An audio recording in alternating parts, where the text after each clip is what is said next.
For centuries, the dissemination of knowledge through books had been only for the few, reserved largely to monks and priests.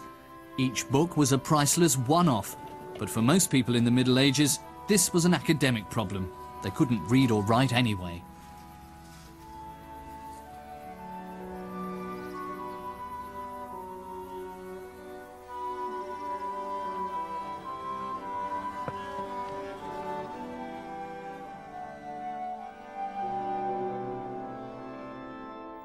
During the Middle Ages, books were written out by hand, mostly in monasteries. Often the monks would spend years on a work.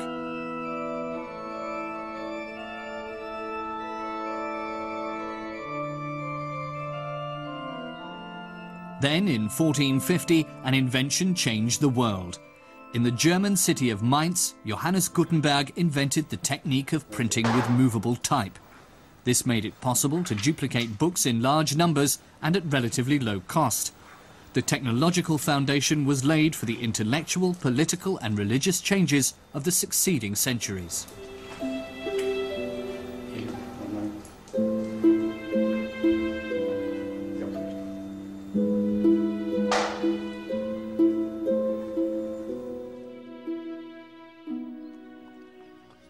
Johannes Gensfleisch, who later changed his name to Gutenberg, was born in Mainz in around 1400. His father was a wealthy merchant. Young Johannes attended the monastic school in Mainz, that much we know, but then his trail goes cold for a while.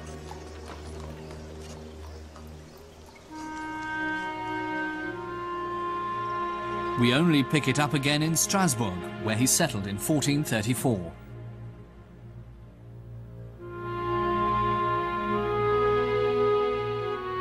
Here he set up a factory that produced mirrors for pilgrims. These were very popular among the faithful, who hoped thereby to capture something of the charisma emanating from the shrine they were visiting and from the relics it contained. For Gutenberg, it was a lucrative business. There was a flourishing trade in devotional objects. Particularly popular were woodcuts depicting the saints. Woodcut is one of the earliest printing techniques, but it only reached Europe in the early Middle Ages. Here it served primarily for the dissemination of pictures and texts.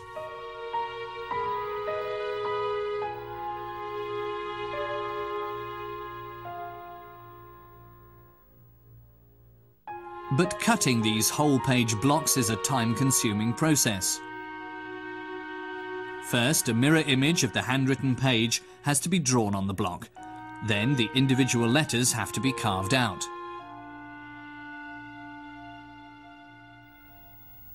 Finally, the block is inked in, and the sheet of paper is laid on top and rubbed hard with a bone tool so that it takes up the ink.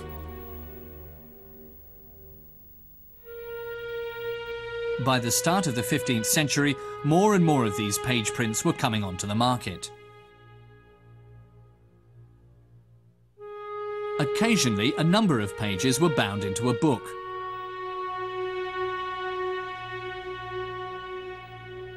The trade in these books also gave a boost to manuscript production. Manuscripts had long since ceased to be the exclusive preserve of the monasteries. Secular scribes were doing good business.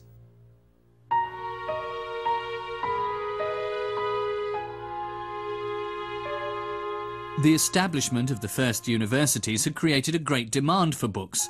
Libraries were founded, making knowledge in the form of books accessible.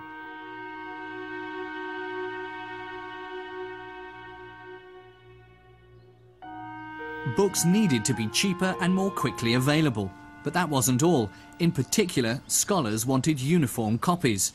A new production technique was feverishly sought after. And one of the seekers was Gutenberg. In 1446 he returned to Mainz. Here he found solid financial backers, allowing him to go ahead with his enterprise.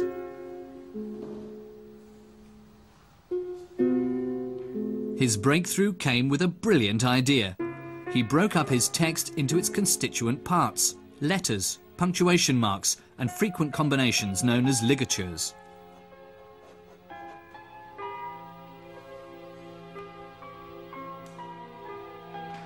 These were then combined to form the blocks for printing words, lines and pages. The characters were cast and could be used in new combinations time and again.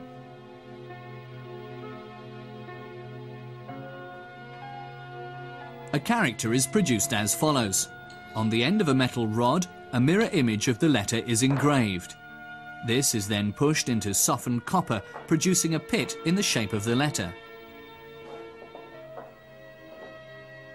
This matrix, as it's called, acts as the mould for the actual type, which is cast from lead. In order to manufacture the many letters needed quickly and in sufficient quantity, Gutenberg took another important step forward, inventing the hand casting instrument. It consists of a rectangular channel. The matrix is inserted at one end and molten lead poured into the other.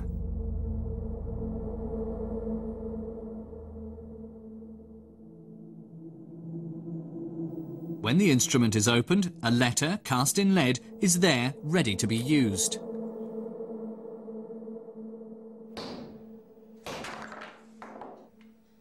As the matrix is reusable, an unlimited number of identical letters can be cast.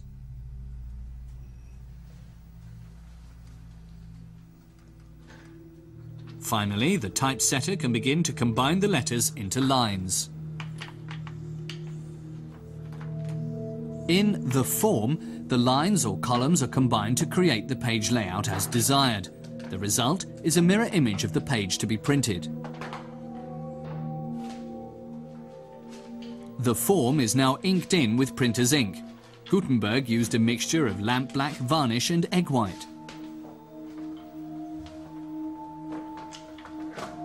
Printing can now start.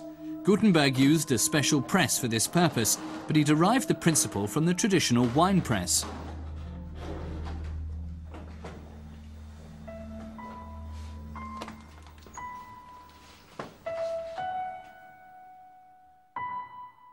Gutenberg's first printed works were official documents, papal decrees, and grammars.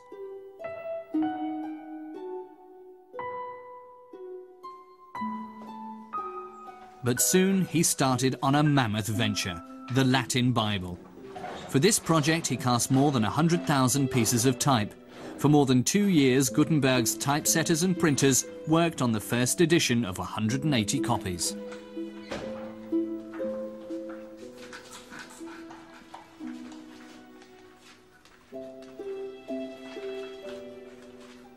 The text was printed in black letter or Gothic type, based on the handwriting of the day. Finally, the illuminator added the coloured initials and drawings. With his Bible, one of the world's most beautiful printed books, Gutenberg proved that a work printed with movable type could be as aesthetically pleasing as one written by hand.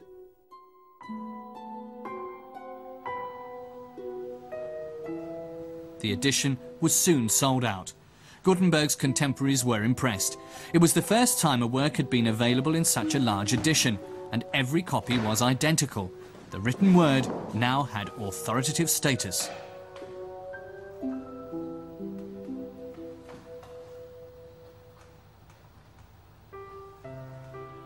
Knowledge of this revolutionary technology was quick to spread. Soon the first printing presses were set up in Cologne, Bamberg and Basel. In Venice, an enterprising publisher named Aldus Manutius began to print the works of the classical authors.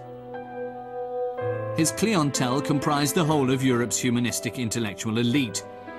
Manutius employed the most talented printers of the age. They developed the typeface known as Antiqua, which soon spread throughout Europe.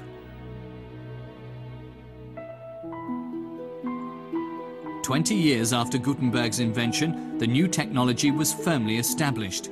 Thousands of titles were marketed in editions of up to 1,000.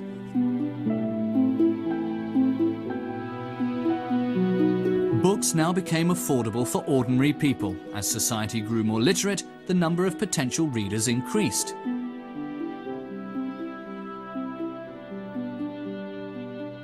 One of Gutenberg's greatest admirers was the reformer Martin Luther.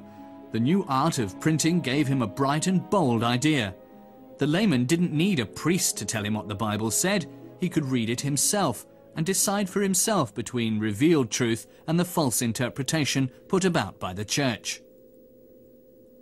So Luther had more than 500,000 copies of his German translation of the Bible printed, a huge number for those days. And to disseminate his Protestant message, he had hundreds of thousands of leaflets distributed.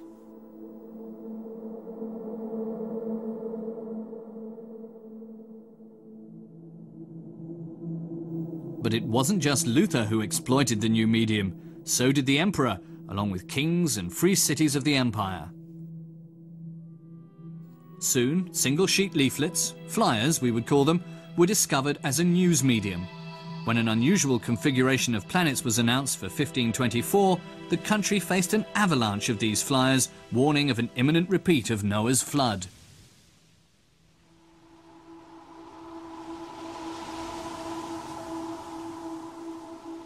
The first daily newspaper appeared in Leipzig in 1650. Einkommende Zeitungen it was called, roughly breaking news, and it came out 6 days a week. But the triumphal march of the newspaper did not really begin until steam-powered rotary printing presses appeared in the 19th century. And the offset process ushered in a radical transformation of printing technology. Now the printing and non-printing elements are part of a single continuous surface. First, the page to be printed is transferred by exposure to light onto a thin printing plate. Then the plate is moistened with water so that the non-printing areas do not absorb any ink. Next, the printing ink is applied. This has a greasy element and it adheres to the areas previously exposed to light. In the offset process, the ink is not transferred directly from the form to the paper, but is first offset onto a rubber roller, hence the name, and only then onto the paper. This allows for rapid printing, and lower quality paper can also be used.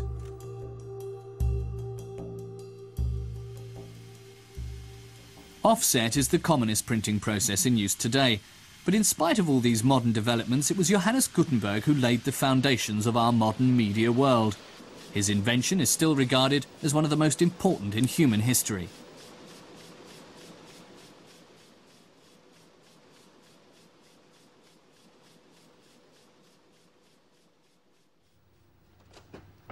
Gutenberg himself did not make a fortune with his invention. He'd not even finished printing his Bible before his financial backer called in the loan. In the legal battle that followed, Gutenberg lost not only his printing press, but also all the Bibles he'd already printed. Soon afterwards, Mainz was occupied by hostile troops. Gutenberg had to go into exile. 3 years later, he was allowed back as an employee of the new archbishop. On the 3rd of February 1468, Johannes Gutenberg died. He was buried in the Franciscan church in Mainz.